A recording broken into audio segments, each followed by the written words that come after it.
हम अभी पटना में हैं और मेरे साथ अभी अरवल के पूर्व विधायक चितरंजन शर्मा हैं, जो अभी सुनने में आ रहा है कि जहानाबाद लोकसभा से चुनाव लड़ने जा रहे हैं। सर, सबसे पहले तो आपको मेरे चैनल में स्वागत है।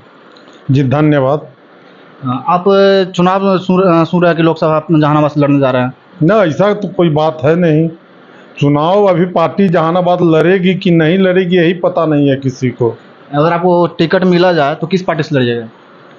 हम भारतीय जनता पार्टी में हैं और भारतीय जनता पार्टी में रहेंगे। भारतीय जनता पार्टी में जो काम कर लेता है, भारतीय जनता पार्टी में रह लेता है, वो तो दूसरे दल में जा ही नहीं सकता है। जाएगा भी तो वहाँ टिक नहीं पाएगा। तो हम भारतीय जनता पार्टी के एक साधारण कार्यकर्ता है, एक सिपाही हैं और भारतीय जनता पार्टी के लिए काम करते हैं। भारतीय जनता पार्टी जो है अभी तक जहानाबाद से एक भी प्रतिनिधि को खड़ी नहीं किया है। इस बार अगर टिकट मिलेगा तो आप लड़िएगा?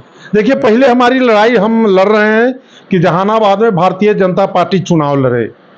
क्यों लड़े, उसकी एक वजह है। बिहार में जिस तरह से हमको कभी मौका नहीं मिला कि मेरा भारतीय जनता पार्टी का सीएम बने। हम गठबंधन में रहे हैं, लेकिन सीएम जिनके साथ गठबंधन में रहते थे वो सीएम रहते थे।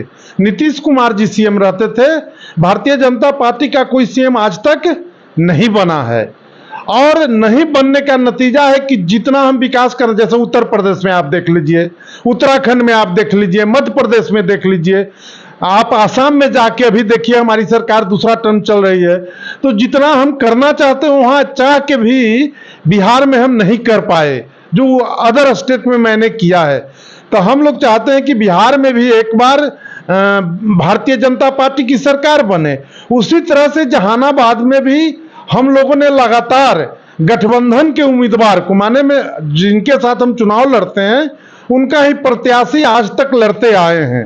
अब हम लोग जो भारतीय जनता पार्टी की एक एक बढ़कर जहानाबाद लोकसभा क्षेत्र का है, जिसमें गया जिला के अतरी विधानसभा पड़ता है, जहानाबाद जिला के 3 विधानसभा है, मखदुमपुर है, घोसी है और जहानाबाद है।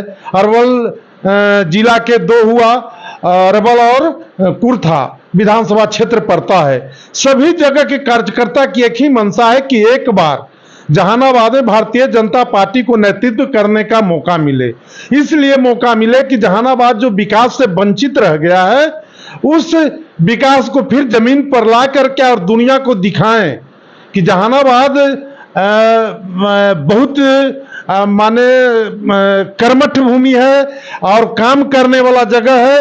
वहाँ के मिट्टी में खुशबू है, मिट्टी में इतना खुशबू है कि यदि ये चाह ले तो पूरा देश का नेतृत्व कर सकता है जहानाबाद। और उस जगह को विकास से हम कैसे उपेक्षित रख सकते हैं, इसकी लड़ाई हम लड़ रहे हैं। बहुत सारे पार्टियों का कहना है कि जो भाजपा जो पार्टी है वो सवर्ण भूमिहार ब्राह्मणों का पार्टी है। इस पर आपको क्या मतलब विचार है? देखिए, एक बात बता देते हैं, समाज को बांटा कौन? न कभी भूमिहार बांटा है, न कभी ब्राह्मण बांटा है, न कभी राजपूत बांटा है, कभी न लाला बांटे हैं। आपको एक बात समझना पड़ेगा कि समाज में सबका साथ सबका विकास जो मोदी जी का नारा है, वो ये चारों समाज लेके चलता था।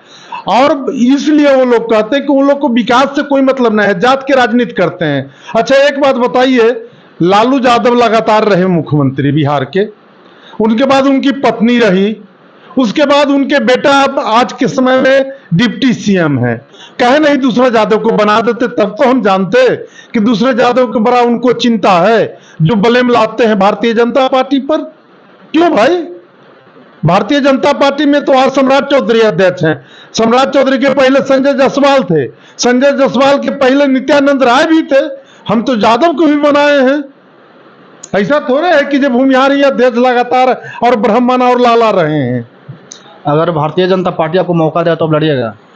नहीं, चुनाव लड़ना तो भारतीय जनता पार्टी तय करेगी ना। अभी तो सीटें नहीं भारतीय जनता पार्टी के पास है।